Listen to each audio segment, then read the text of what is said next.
Hello and welcome back to 100 Yards of Football, Sports Talk Radio. I'm your producer, Jeremiah Long, and joining me to talk about the Maryland Terrapins and their 2022 college football season is our expert host, Mr. Logan Landers. How's it going, man? What's up, Jeremiah? Talking about the Terrapins today. It's going to be a fun show, man. Talk about a team who is on the rise, who's going to have a good season, I think. It's going to be a great team preview and a team breakdown. Absolutely. And for all of our big Maryland Terrapin fans out there, I know you're looking forward to this preview. We're looking forward to the season starting. And for those that are playing against the Terrapins this season, don't forget, fear the turtle. Yeah. So thank you also for watching on a live or on our podcast. We love our viewers so much. So thank you. Mr. Logan Landers, these Maryland Terrapins love the area, love that campus. It's an incredible, place to go to school. It's also got a great football team, one that has been rising in the stats in the last few seasons. What do we have to look forward to from the Maryland Terrapins? Well, last year was a breakout year for Maryland, all in all. Finished with a 7-6 record, 3-6 in the Big Ten. But most importantly, though, Jeremiah, they got to a bowl game. When I say that, they didn't just get to a bowl game. They won a bowl game, the Pinstripe Bowl against Virginia Tech, and it wasn't just an easy win. They absolutely just went to town on them. 54-10 was the final score. Their first bowl appearance since 2016, their first winning season overall since 2014, and their first bowl victory since 2010. So it's been quite some time for this Maryland team to get things really going, and happy to see it, man. So they have a lot of hype in 22, coming off of a red-hot season. Let's talk more about this team. Like I mentioned, 7-6, not the greatest record, but they got a winning season, first time in a long time. So you will take it as well as you can, man. Let's talk about this team and what we are looking forward to. The offense, it is an offense, you can say that for sure. It was just middle of the road last season, right, in terms of offense, total scoring, yardage, and whatnot. 13th in the nation in passing, pretty solid.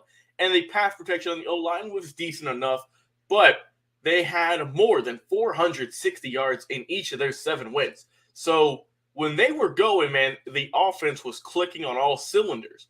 So you got to hope you can maybe get more longevity out of that in more than 7 games, right? And like I said, when they lost their games last year, it was under that mark by a significant margin. So just like I said, be more consistent, be more balanced, switch things up, some different plays. And with, of course, their head coach being Mike Locksley, he's been there for 4 seasons. Obviously, they trust him, right?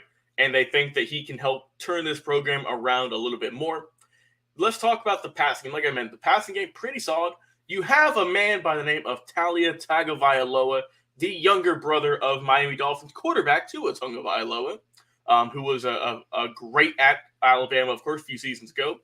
2020, not the greatest year, but, man, in 21, he was the number 1 guy you got to look for. He's got some good targets. You got Raheem Jarrett led the way last year, 62 catches. Dante Demus as well, who was a weapon last year. One of the most explosive players in the Big Ten when he's healthy.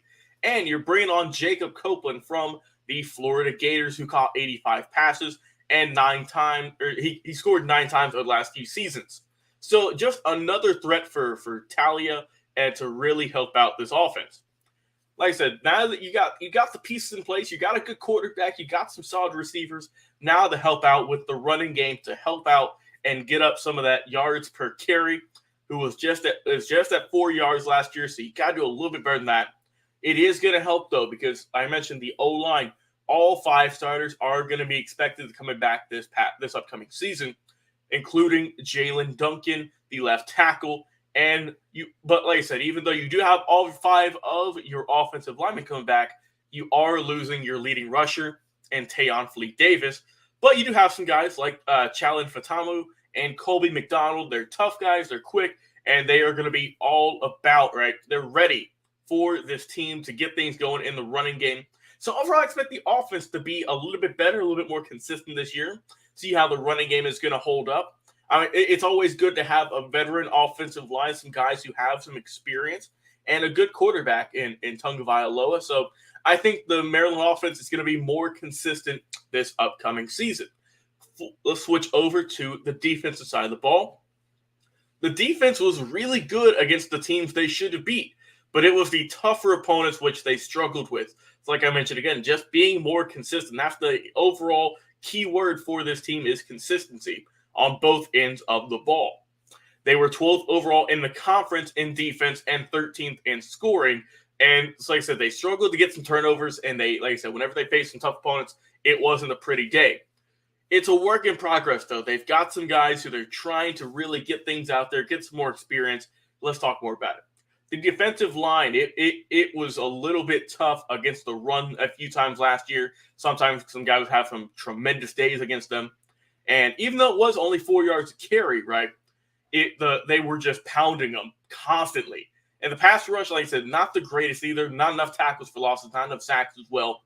But you are getting some great players back. You got Ami Fano and Mariah Nalisi Kite, who are big 300-plus pounders who are going to be in there just stuffing that line and not getting as much running game on you. Now, you got guys like Ruben Hypolit in the middle of your linebacking core. He's going to be returning a good tackler who returns from last season. You're getting Tarheep Steele and Jacorian Bennett on your outside at your corners. Like I said, last year, only 2 guys came up with interceptions. So you've got to really help out. And I think that with your corners, they've got to be a little bit stronger. With your linebackers, they've got to be able to get some more tackles. And with your defensive linemen, you've got to really get to the quarterback, stuff the running back in the backfield. Because like I said, 4 yards carry, not the greatest, but he was getting those 4 yards consistently as opposed to getting tackled for 3 yards of loss. So just got to be a little more better there. But overall, looking at this team, I think for Maryland, some things, just some final keys for their season.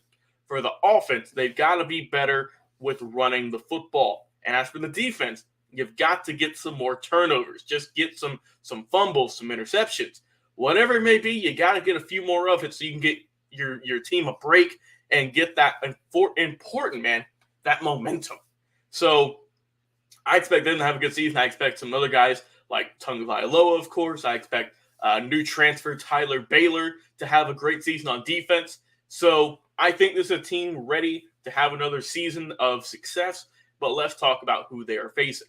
Up first, you have Buffalo September the 3rd, Charlotte September the 2nd, SMU September the 17th. Then you've got 2 tough games here. You've got Michigan September 24th and Michigan State October the 1st, followed up by Purdue on October the 8th, Indiana October the 15th, Northwestern October 22nd, Wisconsin the Badgers November 5th, the Penn State Nittany Lions on November 12th, and of course, you've got 2 more teams left, the Ohio State Buckeyes November 19th, and Rutgers on the 26th of November to round out the season.